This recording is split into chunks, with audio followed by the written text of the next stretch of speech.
A escuridão no campo de prisioneiros de Shang não era apenas a ausência de luz. Era uma entidade viva, pesada e sufocante, que se infiltrava pelas frestas das frágeis paredes do barracão e se aninhava no coração dos cativos. Para Yuna, uma jovem enfermeira de Nagasaki, a noite era um predador implacável. O dia, com seu trabalho forçado sob o sol escaldante de Singapura, era uma provação física, uma luta contra a exaustão e a fome. Mas a noite era um mergulho em um abismo de terror psicológico, um poço sem fundo, onde os demônios de sua memória dançavam livremente. O silêncio da noite era traiçoeiro, pontuado apenas pelo ranger da madeira e pelos gemidos abafados das outras prisioneiras, cada uma lutando sua própria batalha silenciosa.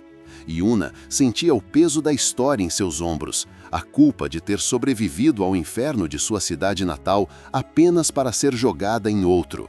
O ar viciado do barracão parecia sugar sua energia vital, deixando-a à mercê de seus terrores. A solidão era uma parede de gelo que a separava de todas as outras, mesmo estando a poucos centímetros de distância. Ela ansiava pelo amanhecer, não pela liberdade, mas pelo alívio temporário que a luz do sol trazia, dissipando as sombras e os fantasmas que a perseguiam. A cada noite, ela se perguntava se conseguiria suportar mais uma jornada ao fundo do poço de sua mente. Os gritos começavam sempre da mesma forma. Um gemido baixo, um murmúrio incoerente que brotava de seus lábios secos e rachados. Em seus sonhos, Yuna não estava mais em Shang. Estava de volta ao hospital em Nagasaki, o cheiro metálico de antisséptico e sangue impregnando o ar, uma mistura que jamais sairia de suas narinas. Ela via os rostos de seus pacientes, jovens soldados com feridas que desafiavam a medicina e a compaixão, e que ela, com toda a sua dedicação, não conseguia salvar. Revivia o momento exato em que o céu se incendiou com um sol artificial, uma luz branca e cegante, de uma beleza terrível, que prometia não a salvação, mas o apocalipse. Aquele clarão era o prelúdio do horror. O som vinha depois, uma onda de choque que estilhaçava vidros, paredes e vidas, seguida por um silêncio aterrador, um vácuo de som que era mais ensurdecedor que qualquer explosão. E então, os gritos, gritos de dor, de desespero, de súplica. Gritos que ela ouvira na realidade, que ela tentara abafar com suas mãos e que agora ecoavam em sua mente, fundindo-se aos seus. Ela se via correndo pelos escombros, procurando por sobreviventes, mas encontrando apenas cinzas e a sombra da morte. O pesadelo era uma repetição cruel, um filme que passava em loop infinito, e ela era a única espectadora, forçada a reviver cada detalhe da catástrofe. A cada noite, a fronteira entre a memória e o presente se dissolvia, e ela voltava a ser a enfermeira impotente no meio do caos. Seu corpo se contorcia na esteira de bambu que servia de cama. O suor encharcava sua roupa poída, colando o tecido fino à sua pele febril. As outras prisioneiras, exaustas e mergulhadas em seus próprios infernos privados, mal se moviam. No início, tentaram acordá-la, sacudindo seus ombros frágeis, sussurrando seu nome. Mas os pesadelos eram persistentes, retornando com força redobrada assim que ela fechava os olhos novamente. Com o tempo, a compaixão deu lugar a uma resignação sombria, tingida de medo. As outras prisioneiras temiam que os gritos de Yuna atraíssem a atenção indesejada dos guardas, resultando em punições coletivas. Por isso, elas se afastaram, criando um isolamento ainda maior ao redor da jovem. Os gritos de Yuna tornaram-se parte da trilha sonora da miséria de Shang, um lamento constante que ninguém mais ousava confortar, um lembrete constante da fragilidade da mente humana diante do horror indizível. A solidariedade, uma das últimas defesas contra a opressão, estava se esvaindo, e Yuna sentia-se duplamente abandonada, pelos seus algozes e por suas companheiras de infortúnio. Ela se sentia terrivelmente só. Durante o dia, a camaradagem forçada pela sobrevivência criava uma fina camada de normalidade. Compartilhavam as parcas rações de arroz, cuidavam umas das outras quando a disenteria ou a malária atacavam, trocavam histórias de um mundo que parecia pertencer a outra vida. Mas à noite, cada mulher estava sozinha com seus fantasmas. Yuna sentia falta de sua família, do calor do abraço de sua mãe, das risadas de seu irmão mais novo. Lembrava-se do jardim de sua casa, das cerejeiras em flor na primavera, um contraste tão brutal com a lama e o arame farpado que agora definiam sua existência. A solidão era um frio que o calor tropical de Singapura não conseguia dissipar. Era um vazio que crescia em seu peito, ameaçando consumi-la por inteiro. Ela se perguntava se algum dia voltaria a sentir a paz, se a imagem do cogumelo de fogo que subia aos céus de sua cidade natal algum dia deixaria de assombrar suas pálpebras. A culpa a corroía como ácido. Por que ela sobrevivera quando tantos outros pereceram? Por que ela estava ali, em um campo inimigo, enquanto sua família... Ela não sabia. A incerteza sobre o destino de seus entes queridos era uma tortura adicional, uma ferida aberta que a noite se encarregava de salgar. Ela tentava rezar, mas as palavras se perdiam em sua garganta, e ela se perguntava se Deus ainda ouvia as preces de alguém que havia visto tanta destruição. O desespero era um hóspede constante, e Yuna sentia que estava perdendo a batalha para manter sua sanidade. Ela se agarrava a pequenos detalhes, como o cheiro de terra molhada após a chuva, para se lembrar de que ainda havia beleza no mundo. Mas esses momentos eram fugazes. Em meio a um desses espasmos de terror, seus olhos se abriram de repente. O barracão estava mergulhado na penumbra, mas ela sentia a presença de alguém. Uma sombra alta e imóvel perto da porta. Seu coração disparou, o medo do pesadelo se misturando ao pavor do presente. Seria um guarda? Teria ela gritado alto demais desta vez? Seria punida? O medo era uma constante, uma corrente invisível que aprendia tanto quanto o arame farpado lá fora. A figura não se moveu. Yuna prendeu a respiração, tentando decifrar a intenção naquela silhueta escura. O silêncio se estendeu, tenso e pesado. Ela podia ouvir o zumbido dos insetos, o farfalhar das folhas ao vento e as batidas descompassadas de seu próprio coração. Quem estava ali, observando-a em sua vulnerabilidade? O que aquela presença silenciosa significava em um lugar onde a humanidade parecia ter sido esquecida? A angústia de Yuna era um espelho da condição humana levada ao seu limite. Em um mundo dilacerado pela guerra, onde a empatia é frequentemente a primeira vítima, o que resta quando a escuridão toma conta? Pode uma centelha de compaixão sobreviver no mais improvável dos cenários? Convidamos você a refletir. Em momentos de desespero absoluto, o que você acredita que tem o poder de resgatar uma alma do abismo? A sua resposta pode revelar mais sobre a nossa própria humanidade do que imaginamos. O homem na sombra era o Sargento Thomas, um britânico de 30 e poucos anos, com olhos cansados e uma barba por fazer que lhe dava um ar de melancolia permanente.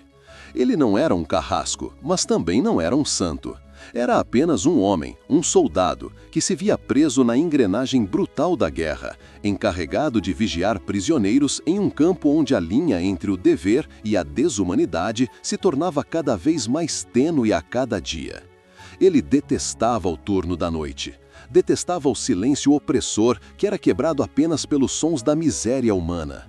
A escuridão parecia amplificar a dor e a injustiça do lugar. E detestava, acima de tudo, os gritos de Yuna. Eles eram um fardo para sua consciência, um lembrete de que, apesar de estar do lado vencedor, ele se sentia cada vez mais um perdedor moral. Ele havia se alistado para lutar contra a tirania, mas agora se via como parte de um sistema que infligia sofrimento. Os gritos de Yuna eram o som da sua própria falha em manter a dignidade humana. Não era ódio no sentido usual, era uma aversão profunda à impotência que os gritos lhe causavam.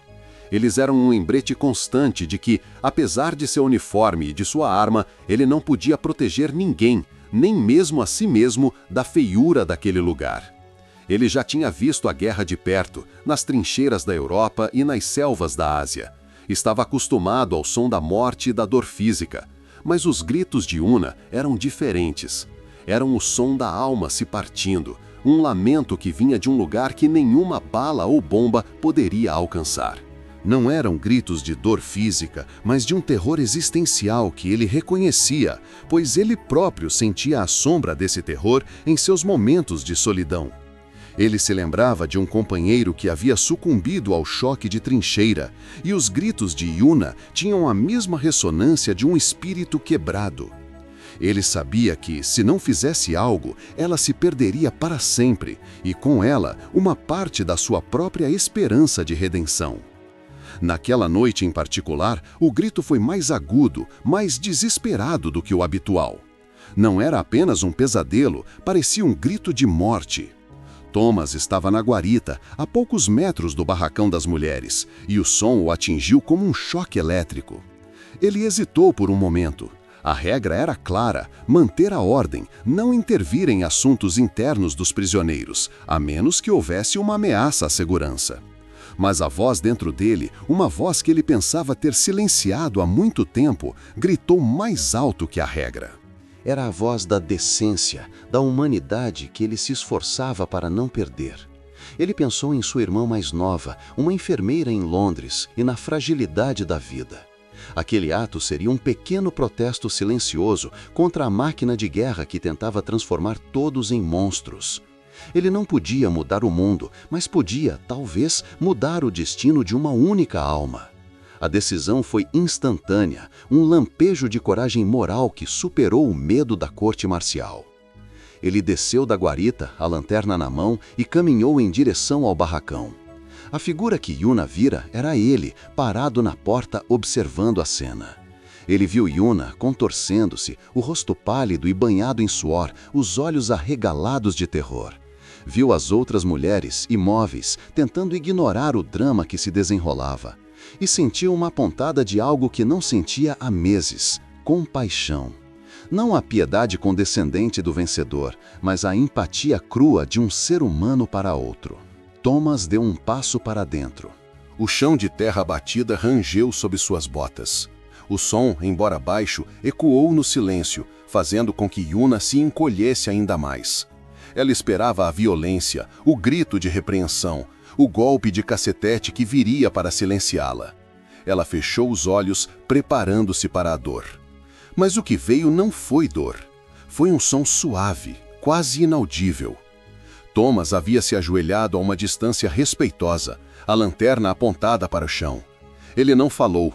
Em vez disso, ele fez algo que parecia absurdo naquele contexto de privação e brutalidade. Ele começou a cantarolar. Não era uma canção de marcha, nem um hino militar. Era uma melodia antiga, uma canção de ninar escocesa que sua mãe costumava cantar para ele quando era criança. A melodia era simples, melancólica e incrivelmente terna. Ele a cantou em voz baixa, quase um sussurro, mas o som preencheu o espaço, quebrando a tensão e a escuridão. Yuna abriu os olhos. A figura do guarda, antes uma ameaça sombria, agora parecia menos imponente, quase vulnerável, ajoelhada ali, cantando uma canção que ela não entendia, mas cuja intenção era inconfundível. Era um som de casa, de segurança, de um mundo que existia antes da guerra. Era a primeira vez em meses que ela ouvia algo que não fosse um grito, uma ordem ou o som seco da violência. As palavras eram estranhas, mas a cadência era universal. A melodia falava de campos verdes, de um céu estrelado e de um amor incondicional. Era um pequeno pedaço de humanidade contrabandeado para dentro daquele inferno. O corpo de Yuna parou de tremer. As lágrimas, que antes eram de terror, agora escorriam silenciosamente, lágrimas de um alívio inesperado. Ela se sentiu vista, não como uma prisioneira, não como a inimiga, mas como uma pessoa que estava sofrendo. Thomas continuou a cantarolar por alguns minutos, sem fazer contato visual, sem exigir nada. Ele apenas ofereceu a melodia como um bálsamo. Ele a cantou até sentir que a respiração de Yuna havia se acalmado, até que o silêncio no barracão fosse de descanso e não de medo. Quando terminou, o silêncio que se seguiu não era mais opressor. Era um silêncio de paz, de exaustão, mas também de uma estranha conexão. Ele se levantou lentamente, sentindo o peso de seu uniforme e a leveza de sua alma. Fez uma breve e quase imperceptível reverência com a cabeça, um gesto de respeito que ele não daria a um prisioneiro, mas a um ser humano que acabara de resgatar. Ele saiu do barracão, voltando para a escuridão da noite e para o seu posto, com a certeza de que havia cumprido um dever mais alto do que qualquer ordem militar. Yuna permaneceu deitada, a melodia ainda ecoando em sua mente. Pela primeira vez desde que fora capturada, ela não sentiu a solidão a consumindo. O gesto do guarda, tão pequeno e tão grande ao mesmo tempo, havia criado uma rachadura na muralha de seu desespero. Ele não a salvou de Shanji, mas a salvou de si mesma, da escuridão que ameaçava engolir sua alma. Ele a lembrou de que a humanidade, embora ferida, ainda existia. O gesto do sargento Thomas não foi um ato de rebeldia, nem uma declaração política. Foi um reflexo, um impulso humano que transcendeu as barreiras da guerra, da nacionalidade e da patente. No entanto, sua repercussão na mente e na alma de Yuna foi profunda, um verdadeiro ponto de inflexão em sua jornada de sofrimento. A importância psicológica daquele momento residia na revalidação de sua identidade como ser humano. A guerra havia tentado reduzi-la a uma estatística, a um inimigo, a um corpo exausto. O gesto de Thomas, no entanto, a elevou acima de tudo isso. Ele a viu, e ao vê-la, ele a obrigou a se ver novamente, não como a prisioneira, mas como Yuna, a jovem enfermeira que amava as cerejeiras em flor e que tinha um coração capaz de sentir. Esse reconhecimento foi o primeiro passo para a cura de seu trauma. A partir daquele momento, ela teve algo a que se agarrar, uma prova irrefutável de que a bondade ainda existia no mundo, mesmo que escondida sob um uniforme inimigo. Em um campo de prisioneiros, a desumanização é a ferramenta mais eficaz do opressor. Os cativos são reduzidos a números, a mão de obra, a inimigos. Suas histórias, seus medos, suas esperanças são apagados. Yuna, em seus pesadelos, estava revivendo o trauma de uma guerra que a havia transformado em vítima e, no campo, era tratada como inimiga. O ciclo de dor era completo, o trauma a consumia e o ambiente a reforçava. A canção de ninar escocesa quebrou esse ciclo. Ao se ajoelhar e cantar, Thomas reconheceu a dor de Yuna. Ele não a viu como a prisioneira japonesa, nem como a causa de seus problemas, mas como uma pessoa em agonia. Esse reconhecimento, essa empatia silenciosa, foi o antídoto mais potente para o veneno da desumanização. A canção era um portal para um mundo de normalidade, um lembrete de que existia vida fora do arame farpado. Era a prova de que a humanidade era mais forte do que a ideologia que os separava. O trauma de Yuna era o resultado de uma violência extrema, e a resposta de Thomas foi a antítese dessa violência, a ternura. Essa dissonância cognitiva, a bondade vinda de onde se esperava a crueldade, foi o que a chocou de volta à realidade. Para Yuna, o gesto significou que ela ainda era digna de compaixão. O terror noturno, com seus gritos incontroláveis, era a manifestação de seu corpo e mente gritando por ajuda. O fato de um guarda, um representante do lado inimigo, ter respondido a esse grito com ternura e não com punição, reescreveu o roteiro de sua realidade. A melodia, embora incompreensível em palavras, era uma linguagem universal de cuidado. A música tem o poder de acessar áreas do cérebro que a lógica e a razão não alcançam, bypassando as defesas que o trauma havia construído.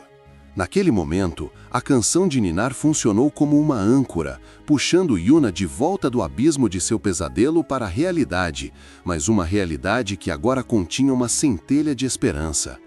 Ela começou a associar a melodia não apenas ao guarda, mas à sua própria capacidade de resistir. A canção era um segredo compartilhado, uma prova de que ela não estava completamente sozinha.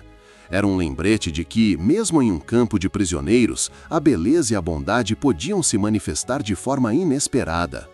Nos dias que se seguiram, Yuna não gritou mais. Os pesadelos não cessaram completamente, mas a intensidade diminuiu.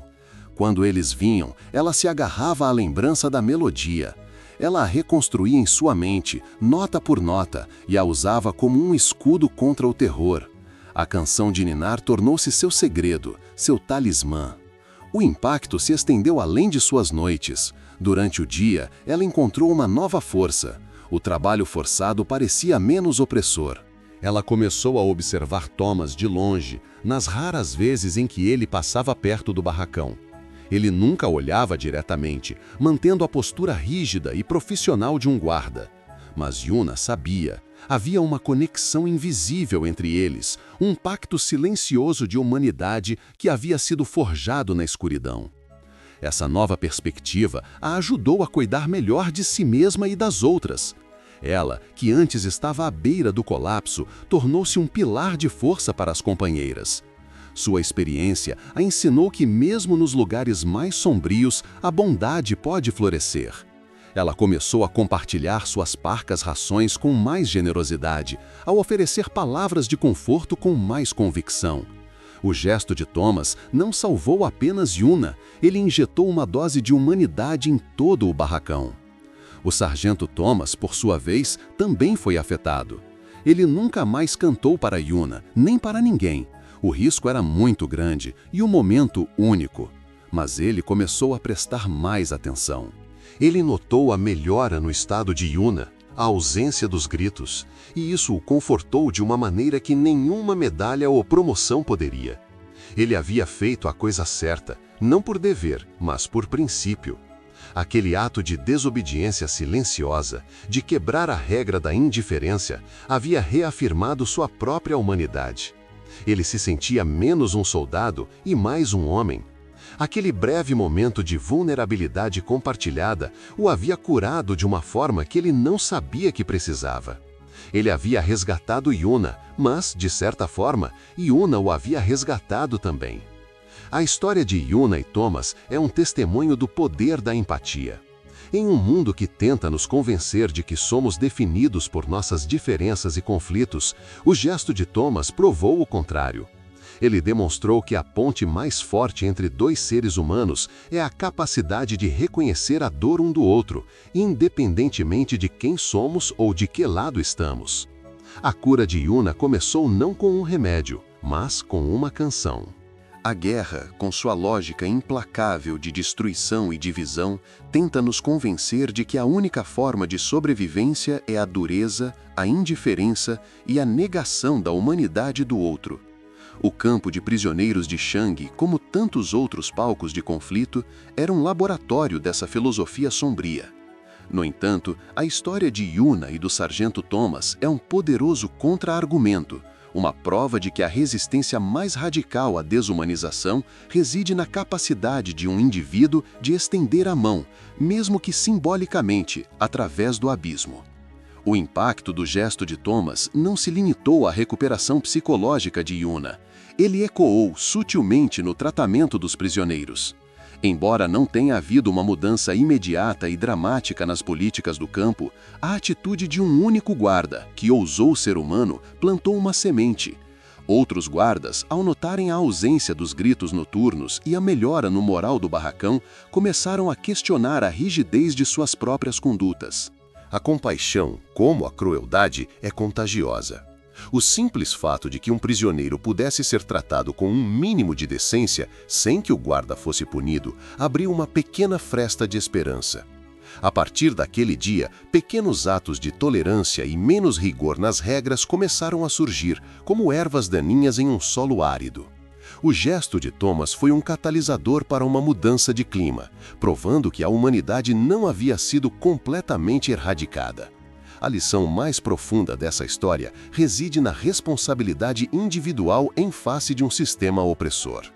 Thomas poderia ter se escondido atrás das regras, do dever e da ideologia de guerra. Ele poderia ter ignorado o sofrimento de Yuna, como a maioria fazia. Mas ele escolheu a humanidade.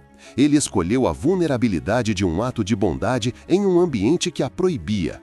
Essa escolha, feita em um momento de crise, é o que define o verdadeiro caráter. É um lembrete de que, mesmo nas estruturas mais rígidas e desumanas, o indivíduo tem o poder de subverter a norma através de um ato de vontade moral. A sua coragem não foi a de um herói de guerra, mas a de um homem que se recusou a ser cúmplice da desumanização.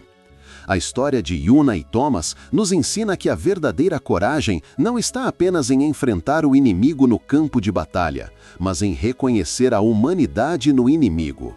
A guerra termina, as ideologias caem, mas o legado dos atos de bondade perduram, transformando-se em histórias que inspiram gerações. O que Thomas fez foi um investimento no futuro, uma declaração de que a paz não é apenas a ausência de guerra, mas a presença de justiça e compaixão.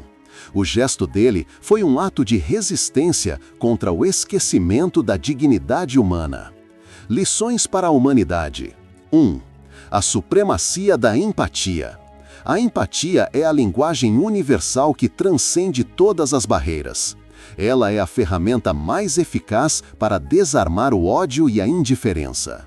O gesto de Thomas não exigiu palavras, apenas a disposição de reconhecer a dor alheia. 2. O poder dos pequenos atos. A mudança nem sempre vem de grandes revoluções.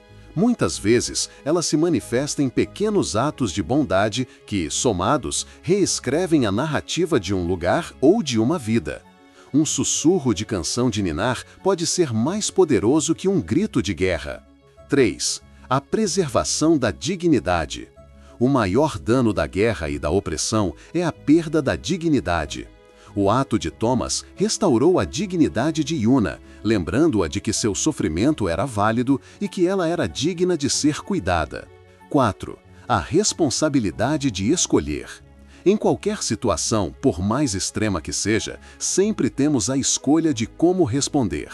Podemos escolher a indiferença ou podemos escolher a humanidade. A escolha de Thomas foi um farol de luz na escuridão moral do campo. Anos depois, após o fim da guerra e a libertação de Cheng, Yuna retornou ao Japão. Ela reconstruiu sua vida, tornando-se uma defensora da paz e da reconciliação. Ela nunca esqueceu a melodia.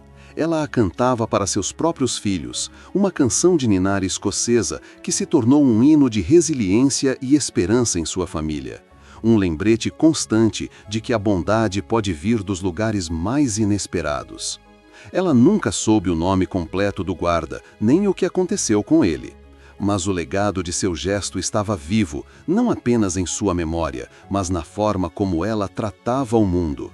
Ela se tornou a personificação da lição que ele lhe havia ensinado, a de que a humanidade é uma escolha diária. O sargento Thomas, ao voltar para casa, carregava as cicatrizes da guerra, mas também a certeza de que, em meio ao caos, ele havia feito a coisa certa. Ele havia cumprido seu dever não apenas para com seu país, mas para com a humanidade. A história de Yuna e Thomas não é apenas sobre a guerra. É sobre a luta eterna entre a escuridão e a luz dentro de cada um de nós. É um lembrete de que, mesmo quando o mundo está em chamas, um único ato de compaixão pode salvar uma alma e, ao fazê-lo, salvar um pedaço da nossa própria.